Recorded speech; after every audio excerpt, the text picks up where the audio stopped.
You might have noticed that egg prices in the US have skyrocketed, and some people have even taken to social media to express their frustration. Now, much of this is because of an avian flu outbreak, but here in Canada, egg prices have remained pretty stable. So, why is that? And should Canadians be worried about an egg crisis? Well, there's actually a few things we have to take into consideration, like the way Canada manages its avian flu outbreaks in the first place. And this all starts right on the poultry farms with the egg producers themselves. We need to change our clothes, our boots. When we come in our barn, we need to be very secure to not have contamination from outside to inside.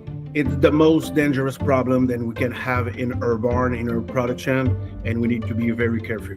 And if an outbreak were to happen, Canada tracks it very closely. There is aggressive monitoring and reporting and communication and responses towards avian influenza when it affects the poultry farms.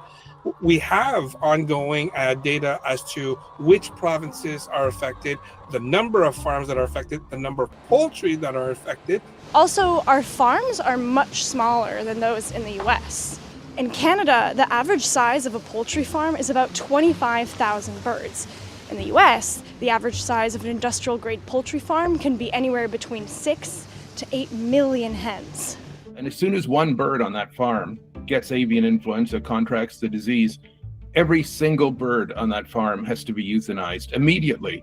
And they have euthanized in the US about 150 million birds since 2022. So outbreaks are just easier to manage. And finally, Canada also has a resilient supply management system that helps stabilize the prices of eggs. If we do run into any issues in Canada, we can have eggs that are shipped in from other parts of the country in order to satisfy any shortfalls that a province might have. So does this mean that Canadian egg prices are immune to any fluctuations? Well, if we look at Statistics Canada data, the average retail price for a dozen eggs went up by 11 cents between July to November of 2024. But it turns out that this isn't because of bird flu. It's because of input costs. Input costs are factored through the entire supply chain. So by input costs, I mean things like fertilizer, electricity, diesel for farm machinery. And these input costs have gone up tremendously over the last few years.